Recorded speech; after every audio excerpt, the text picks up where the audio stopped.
Hello everyone, in previous video we are talking about the subscribe-on operator and its important role in RxJava trading world.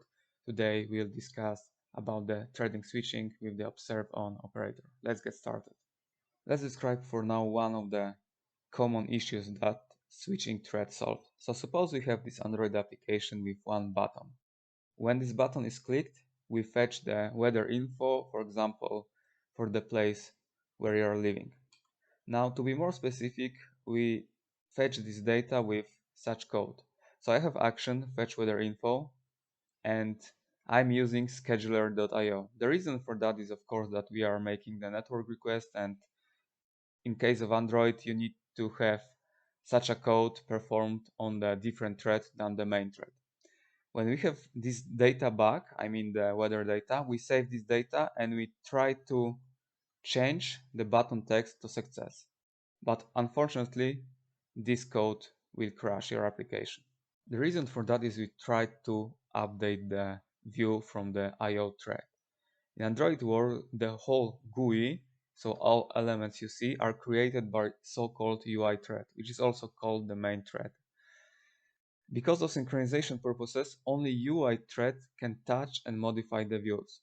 We tried to modify the view, which is change text of the button from the IO thread, and this is the case that exception was thrown. You might already suspect that remedy for that problem is observeOn operator, and you are right. If we do small change to our stream definition and add observeOn operator with proper scheduler, application will not crash. So as you can see, I added Android schedulers.main thread as a scheduler for observeOn operator. Now, as a side note, this scheduler, Android scheduler, is not available for default RxJava package. This is basically Android extension, but this is not that important for now. So let's back to the problem. When we introduce observeOn, we tell the stream that all code from point of definition should be run on thread that is defined in observeOn. So here, we don't listen for our result on IO thread, but on Android main thread, which is able to modify our button. You see that we used scheduler.io in order to fetch our data, in order to perform this operation on the IO thread, but then we switch thread to Android scheduler main thread, and now we are able to do changes to the UI views. Let's now discuss few important facts about observeOn.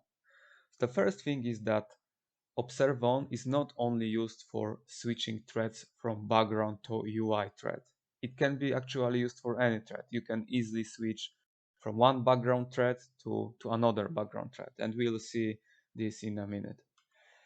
The second thing is that, which we kind of already discussed in the previous slide, that the place where you put observeOn matters. So in this piece of code, you see that we have subscribe on, we subscribe on the scheduler.io, then we have map operator, and then we introduced observeOn, and we use actually schedulers.computation. And this schedulers.computation will be used only from the point of definition of observeOn.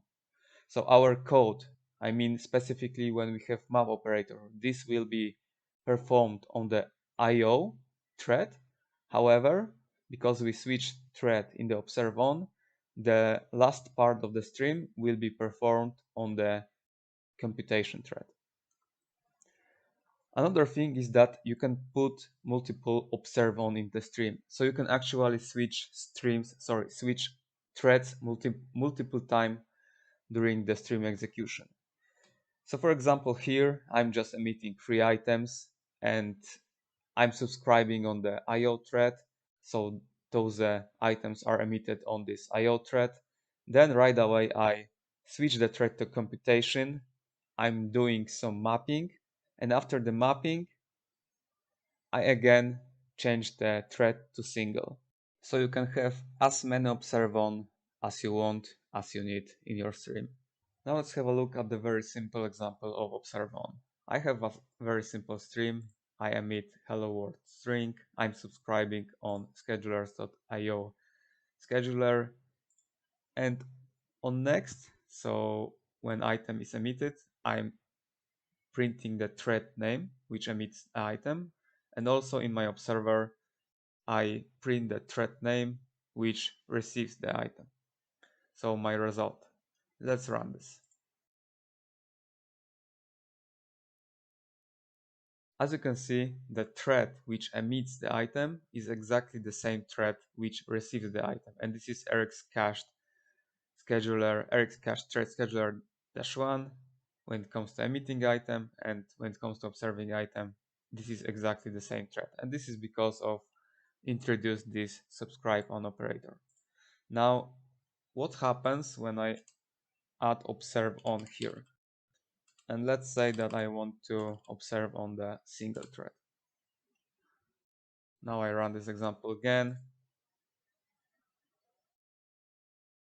And as you can see, we emitted the item on the Rx cached thread scheduler -1, and we observed the item on Rx single scheduler -1.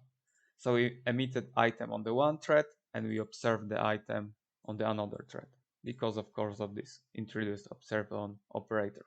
This is all I wanted to present to you in this video regarding threading. Please keep in mind that the threading is much more comprehensive topic in RxJava. If you want to know more, basically visit the RxJava documentation or other tutorials.